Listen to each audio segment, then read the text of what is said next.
है प्यार और धनिया पॉलिश। ऐसे से मैं कहता हूँ कि ऐसे हस्बैंड से किसी भी लड़की को शादी नहीं करना चाहिए जिससे उसके लिए उनका जो हस्बैंड है अपने पत्नी के लिए समय नहीं निकाल पाए। शादी से पहले जो ससुराल वाले होते हैं उनका जो बात होता है मीठा मीठा मीठा मीठा मीठा, साथ में उनके बेटे का भी बात मीठा मीठा मीठा मीठा मीठा। इसलिए आपसे शादी रिक्वेस्ट के है, जल्दी मालिक फालतू का बात मुझे मालिक करते करते ना ये अपने घर में मेरा रेपुटेशन खराब कर दिए हुए हैं। इनके घर भी सबको लगता है कि बेटा कमा के बहू को ही देता है। Hello everyone, welcome back to my channel. मैं अंतरा स्वागत करती हूँ आपके अपने चैनल यूट्यूबर अंतरा पे। तो जी है सुबह का टाइम और आज का दिन जो है वो है संडे। तो सुबह से ब्लॉग जो स्टार्ट नहीं कर पाई थी क्योंकि जैसे चाय पानी बना, उसके बाद रंजना आई, काम वाम करके गई एंड उसके बाद यहाँ पे ना जैसे सत्तू ना ख़त्म हो गया था पैकेट, तो मैं इसमें डाल रही थी और हस्बैंड अभी नहा धो के हो चुके हैं तैयार। तो उन्हें मैंने कहा कि आप फ्रूट्स खा लो, उन्होंने कहा कि नहीं मैं फ्रूट्स नहीं खाऊंगा, मैं सत्तू पीऊँगा। तो उनको सत्तू ना आजकल, पहले वो सत्तू बिल्कुल भी नहीं पीते थे, बिल्कुल भी नहीं, लेकिन आजकल सत्तू पीने से ना उनको बहुत फ़ायदा मिल रहा है। जैसे पेट वेट के लिए ना उनको फ़ायदा मिल रहा है। तो इस पहले उनको ना एसिडिटी का प्रॉब्लम बहुत ही ज़्यादा है, लेकिन सत्तू पीने से ना उनका एसिडिटी बहुत अच्छा है। तो मैं हर बारी में ऐसे सत्तू बना रही, नहीं तो सत्तू का मैं मसाला अलग से बना के रखी हूँ और साथ ही में मैं इसमें नींबू भी डाल देती हूँ। लेकिन अभी थोड़ा सा ना मैं जल्दी जल्दी बना रही थी बिकॉज़ उनको लेट हो रहा था इस वजह से, और मैं थोड़ा सा अपना काम करने लगी थी तो मैं भूल ही गई कि उनका सत्तू बनाना है। और ये बड़ा वाला जो ग्लास देख रहे हैं ना, ये स्पेशल सत्तू पीने के लिए ही ग्लास आया है। जी हाँ, आपको हंसी भी आएगा। तो ये ग्लास जो है पतिदेव लेके आए हैं, सिर्फ एक ही ग्लास लेके आए। मैं उनको बोली थी कि सत्तू पीने के लिए थोड़ा बड़ा ग्लास लाइएगा, क्योंकि मेरे पास जो ग्लासेस है ना वो तो ये छोटे छोटे साइज़ के हैं। तो पतिदेव बोले कि अच्छा ठीक है लेते आऊँगा, लेकिन उन्होंने एक ही ये ग्लास लाए, देख सकते हैं। तो मैं जब मार्केट जाना मेरा होगा ना तो फिर मैं सोची हूँ कि मैं थोड़ा सा बड़ा वाला ग्लास, मतलब इस साइज़ तो इतना ही लूँगी, लेकिन एक ही ग्लास का 4 सेट ले लूँगी। और यहाँ पे मैं इस तरीके से कर रही थी तो सत्तू बहुत अच्छे से मिल जाता है। तो चलिए अभी पतिदेव को सत्तू देते हैं और फिर आपको मिलवा।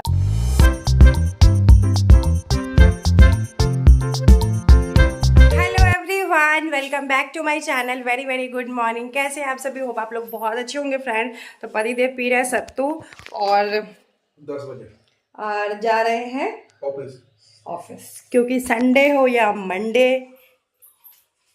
रोज खाओ अंडे। इनको संडे हो चाहे मंडे, रोज खाओ अंडे। हो गया है प्यार और धनिया पॉलिश। ऐसे से मतलब मस्त जवनिया पॉलिश।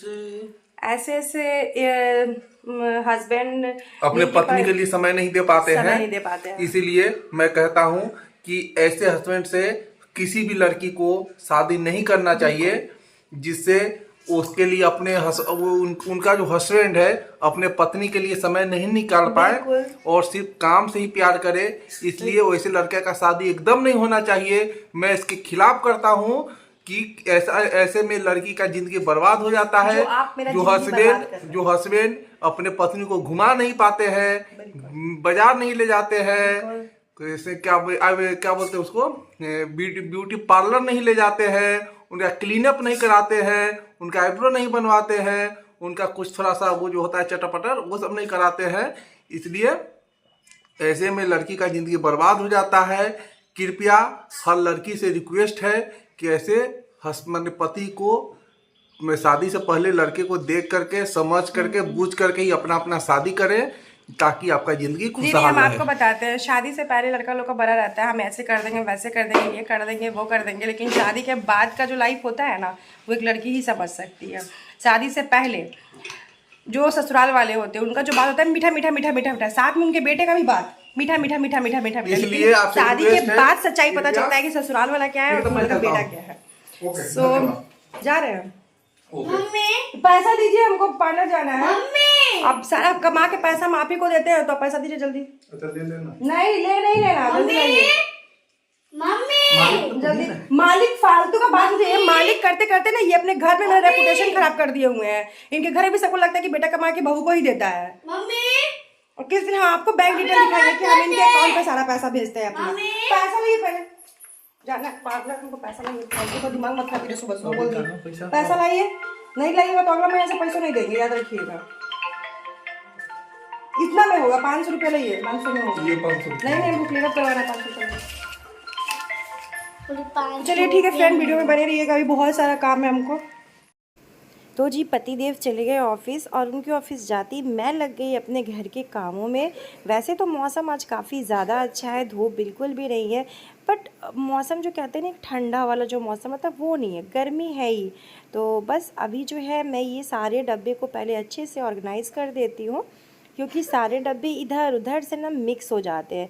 और साथ ही में जो डब्बे मुझे लग रहा है कि जिनके ऊपर डस्ट है, तो साथ ही में उनको मैं क्लीन भी कर रही हूँ। तो वीकली तो मैं ये सब कर लेती हूँ, वीक में 2 दिन 3 दिन जैसा मेरे पास टाइम होता है ना वैसा कर लेती हूँ। मैं ना हेडेक लेके कोई काम नहीं करती हूँ कि हाँ मुझे ये काम करना है तो करना है, जी नहीं, मुझे जैसा टाइम मिलता है उस हिसाब से मैं काम करती हूँ। तो आज तो संडे है, बट कल तो मंडे है, तो मंडे से फिर ईशान का स्कूल स्टार्ट हो जाएगा। तो उस टाइम पे क्या होता है कि मेरा काम जो है ना, मतलब सुबह में मैं बहुत जल्दी से उठती हूँ और काम करती हूँ, बिकॉज ईशान का लंच एंड उसका ब्रेकफास्ट सब कुछ मुझे जो है रेडी करना पड़ता है। और यहाँ पे ईशान आ गया था और मुझसे बातें कर रहा था, मुझे लगा था वो कैमरा तो नहीं हिला रहा है, बट नहीं, वो आराम से मुझसे बातें करके फिर वो चला गया। और उसके बाद मैं ये सारे जो मतलब जो इसका साइड से जो पाइप टाइप का है, तो उन सारे को मैं अच्छे से क्लीन कर दी हूँ, क्योंकि ना करो ना तो चिप सा ना हो जाता है। हालांकि मैं जब भी किचन में खाना बनाती हूँ मैं ना जो एडजस्ट फ़ैन है ना उसको मैं ओपन कर देती हूँ, लेकिन फिर भी थोड़ा बहुत सा तेल का तो लग ही जाता है। तो इन सबको आप अगर क्लीन करोगे तो करते रहोगे तो सही रहेगा। तो जब भी मैं इसको क्लीन करती हूँ तो उसके आसपास वाली एरिया को भी मैं बहुत अच्छे से जो क्लीन जो है वो कर देती हूँ इस तरीके से। तो किचन में अगर टाइल्स आप के है तो आपको उसको क्लीन करना है, वरना वो टाइल्स ना बहुत ख़राब हो जाता है। और भले ही मेरा रूम जो है रेंट का है, लेकिन देखिए मतलब रेंट का रूम हो या कोई भी हो यार, किसी का भी ना मेहनत का पैसा लगता है ना। तो मतलब जिनका भी रूम ऑनर का घर जो बना हुआ है, ऑब्वियसली उनकी भी मेहनत का ही पैसा लगा हुआ है। और मैं रूम में रह रही हूँ तो मेरा फ़र्ज़ बनता है कि मैं उनके घर को साफ़ सुथरा रखूँ। तो जी लाइट जो है वो कट गया था, मिक्सर नहीं चल रहा था इन्वर्टर के कनेक्शन पे, तो मैं यहाँ पे लहसुन और प्याज की बहुत अच्छी तरीके से मैंने चॉप कर लिया, एकदम पतली पतली सी चॉप हो गया, आप देख सकते हो। प्याज और लहसुन को मैं इसमें अच्छे से चॉप कर ली हूँ। और बिकॉज़ मतलब लाइट जो था ना वो कटा हुआ था, तो इन्वर्टर के कनेक्शन में चल नहीं रहा था। साथ ही में ये छिलके उलके हटा के क्लीन, ऐसे आप क्लीन करते रहोगे ना तो आपको टेंशन नहीं रहेगा। और कल आपने ब्लॉग में देखा होगा कि मैं कटहल जो था ना, मैं उसको बॉईल करके रख दी थी फ्रिज में, तो उसी में से थोड़ा सा कटहल मैं निकाल लूँगी, जिसमें कि मैं बनाऊँगी कटहल की सब्ज़ी, सिर्फ कटहल की सब्ज़ी बनाऊँगी। तो सरसों तेल डाल के, सरसों तेल मैं कर ली हूँ गरम, और साथ ही में मैं इसको डाल दी हूँ। कटहल को मैं कल ही काट के इसको अच्छे से छील के काट के धो के उबाल ली थी कल ही कटहल को, कल रात में ही, और इसको फ्रीज में रख दी थी। तो बस यहाँ पे देख सकते हैं कटहल जो है हमारा बहुत अच्छे से फ्राई तो हो गया, लेकिन कटहल बहुत ज़्यादा ठंडा था और उसी टाइम पे मैं तेल में रख दी ना, जिसकी वजह से थोड़ा सा चिपक गया। तो साइड से मैं हटा दी हूँ, फिर दोबारा से मैं सरसों का तेल डाली हूँ, और उसमें हम ऐड करेंगे जीरा, तेज पत्ता भी आप डाल सकते हो, अब मैंने नहीं डाला था, तो थोड़ा सा कभी कभी फटाफट खाना बनाते हैं ना, तो वही बात है। तो जीरा डाल दी हूँ, उसके बाद में प्याज लहसुन को जो मैं चॉप की थी उसको डालने के बाद इसको अच्छे तरीके से मिला लेंगे और इनको अच्छे से भूनेंगे, थोड़ा गोल्डन ब्राउन कलर का कर लेंगे, जिससे कि एक पेस्ट टाइप का ना ये रेडी हो जाएगा। मैनुअल चॉपर आप लोग भी रखिएगा, कोई बहुत ज़्यादा दाम नहीं है इसका। यहाँ पे मैंने लिया है मिक्स मसाला, और जिसमें सारे मसाले मिक्स होते हैं, प्लस कश्मीरी लाल मिर्च पाउडर और हल्दी पाउडर, ये डाल के मैं इसको अच्छे से भूनूंगी। थोड़ा सा पानी डालूंगी मैं इसमें, और एक टमाटर को मैं काट करके इसमें डाल दूँगी। टमाटर काट के डालने के बाद जस्ट मैं नमक भी डाल दूँगी, जिससे टमाटर और मसाले बहुत अच्छे से पक जाते हैं और बहुत जल्दी पक जाता है। पहले आप नमक ना डालें, टमाटर डालने के बाद ही नमक डालें, या तो आपको अगर सब्ज़ी में टमाटर नहीं डालना है तो आप पहले नमक जो है वो डाल सकते हैं। इसके बाद आपको अच्छे से इसको भून लेना है। मसाला जितना अच्छा से भूनते हैं ना, उतनी ही टेस्टी सब्ज़ी बनता है फ्रेंड। तो बस यह मसाला हमारा अच्छे से फ्राई हो चुका है, तो मैं इसमें ऐड कर दी हूँ कटहल और उसके बाद इनको अच्छे से मसाले को मिला लेंगे। कटहल मुझे ज़्यादा पकाने की ज़रूरत नहीं है, कटहल ऑलरेडी मैंने उबाल लिया है तो कटहल बहुत अच्छे से पका हुआ है। बस इतना ही पकाना है जितना मसाला जो है कटहल के अंदर जाए। थोड़ा सा मैं पानी डाल दी हूँ क्योंकि एकदम सा ड्राई हो गया था तो कढ़ाई में चिपक रहा था। साथ ही में मैं ढेर सारा धनिया पत्ता रख दी हूँ। धनिया पत्ता में कोई कंजूसी नहीं कीजिए, धनिया पत्ता सब्ज़ी के फ्लेवर का मतलब स्वाद जो है ना और बढ़ा देता है। सब्जी हो, पराठे हो, तो पराठे में भी मैं तो धनिया पत्ता ऐड कर देती हूँ। आलू के पराठे हो, गोभी के हो, पनीर के हो, तो मैं डाल देती हूँ। मुझे बहुत अच्छा लगता है धनिया पत्ता सब्जी में रखना, दाल में रखना। बहुत ज़्यादा टेस्टी सब्जी बना था। आई थिंक आपको देख के ही लग रहा होगा क्या ही सब्जी बना है ना। तो कभी कभी ऐसे चटकारे सब्जी खाने का ना दिल तो करता ही है फ्रेंड। फिर मैं रिशांग को आ गई थी यहाँ पे देख सकते हैं रेडी करवाने के लिए, क्योंकि जैसे इसको ना मैं नहला दी थी।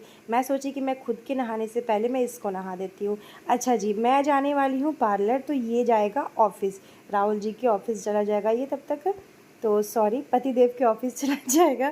सो यहाँ पे मैं कर ली हूँ पूजा, मेरी पूजा हो गई है। निशांक को नहाने के बाद मैं भी नहा ली थी और नहा के मैं आ चुकी हूँ, पूजा वूजा कर चुकी हूँ, देख सकते हैं आप सब। और अब मैं निकल रही हूँ कहाँ, तो जी हाँ, मैं जा रही हूँ शालिनी के पास और वहाँ से मैं निकलूँगी पार्लर।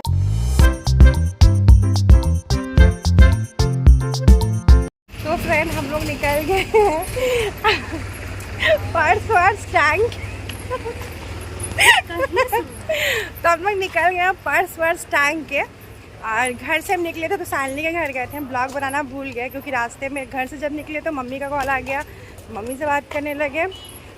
और उसके बाद शालिनी के घर पहुँचे तो शालिनी से बात करने लगे, दुख एंड सुख सब कुछ। तो चलिए कैमरा बंद करते हैं, तो कोई फ़ोन लूट के लेके चला जाएगा, कोई आएगा बाइक से और फ़ोन को लूटेगा, लेके चला जाएगा। और वहाँ देखिए बाइक वाला सब आ ही रहा है, मेरा ही फ़ोन लूटने के लिए लग रहा है। तो चलिए जा रहे हैं आईब्रो बनवाने, थोड़ा खूबसूरत बनने। ये तो खूबसूरत है, इसका चेहरा तो चमक ही रहा है। ये मेरे फ़ोन का क्वालिटी है जो कि चेहरा चमक रहा है। चलिए भाई फ़ोन रखते हैं, इतना क्या गाड़ी उड़ी आ रहा है। पार्लर से आ गए हैं, पार्लर में हमने कोई वीडियो शूट नहीं किया है, लेकिन हम लोग रोड पे कर रहे हैं क्योंकि हम तो हो गए बेशरम शालिनी के हिसाब से। सो चलिए अभी हम लोग जा रहे हैं फुचका खाने के लिए। में आके देखे कांड कर दिया ये। तो अभी जा रहे हैं गोलगप्पा खाने के लिए। डर भी लग रहा है कोई फ़ोन छीन के ना भाग जाए। तो ये शालिनी का बंद कर दे। ठीक है मिलते हैं फुचका वाला के पास। तो दोस्तों हम लोग आ चुके हैं काली मंदिर जा रहे पूजा करने के लिए। सभी लोग अभी लोग को देख रहा होगा, नहीं ये अंकल तो नहीं देख रहा है। बाकी चलिए आपको मंदिर सोचे यहाँ आए हैं तो मंदिर हम लोग घूम लेते हैं। हम ये सोचे कि यहाँ आए तो थोड़ा मंदिर का दर्शन कर लेते हैं, और यहाँ पे बहुत लोग पहचानते हैं, इसलिए कैमरा बंद करते हैं। तो फ्रेंड मैं यहाँ पे काली मंदिर आई थी और पहले से कोई प्लान नहीं था कि मैं मंदिर आऊँगी। अगर प्लान होता तो मैं दुपट्टा लेके आती, क्योंकि जब भगवान के आप दर्शन करते हैं या मंदिर जाते हैं भगवान के तो सर पे दुपट्टा होना ही होना चाहिए। लेकिन मुझे बिल्कुल भी इस चीज़ का आइडिया नहीं था फ्रेंड कि मैं मंदिर आऊँगी, क्योंकि मेरा सिर्फ शालिनी के यहाँ जाने का बात था और पार्लर जाने का बात था। इसके अलावा मेरा कहीं जाने का बात नहीं था। तो हम दोनों को ही नहीं पता था कि हम मंदिर भी आ जाएंगे, लेकिन भगवान की मर्ज़ी था तो हम आ गए थे दर्शन करने के लिए। सोचे गोलगप्पा खाने यहाँ तक आ ही गए तो मंदिर में दर्शन भी कर लेते हैं, जिसकी वजह से ना शालिनी दुपट्टा ले पाई थी और ना मैं दुपट्टा ले पाई थी, क्योंकि हमारे में सर पे दुपट्टा रख के ही भगवान के पास जाते हैं। सो अगर आप लोग को बुरा लगा होगा तो माफ़ करिएगा फ्रेंड। तो यहाँ पे शालिनी भी गोलगप्पे खाई, मैं भी खाई, और अभी मैं निकल चुकी हूँ, शालिनी को घर छोड़ दी हूँ और आपको मिलती हूँ मैं घर जाके। फ्रेंड मैं आ चुकी हूँ घर में और इतना चली हो ना। सो चलिए आज का ब्लॉग जो है मैं यहीं एंड करती हूँ। रिशांक मेरे साथ नहीं गया था, रिशांक अपने पापा के साथ ऑफिस चला गया था। तो अभी मैं फ़ोन करूँगी पतिदेव को कि बाबू को पहुँचा देंगे। रिशांक को इसलिए नहीं लेके गई थी क्योंकि चल के जाना पड़ता है और थक जाता है, और पार्लर में वो बहुत ज़्यादा परेशान मुझे कर देता। तो मैंने ज़्यादा कुछ नहीं करा, कराना तो बहुत कुछ था, लेकिन मैं सिर्फ आईब्रो बनाई क्योंकि मौसम बाहर का बहुत ज़्यादा ख़राब लग रहा है, मतलब पूरा बारिश वाला मौसम है। तो चलिए ब्लॉग यहीं पे एंड करती हूँ। आप लोग से मिलती हूँ नेक्स्ट ब्लॉग में। अपना ध्यान रखिएगा, ख्याल रखिएगा, हंसते रहिएगा, मुस्कुराते रहिएगा। तब तक के लिए बाय बाय, लव यू।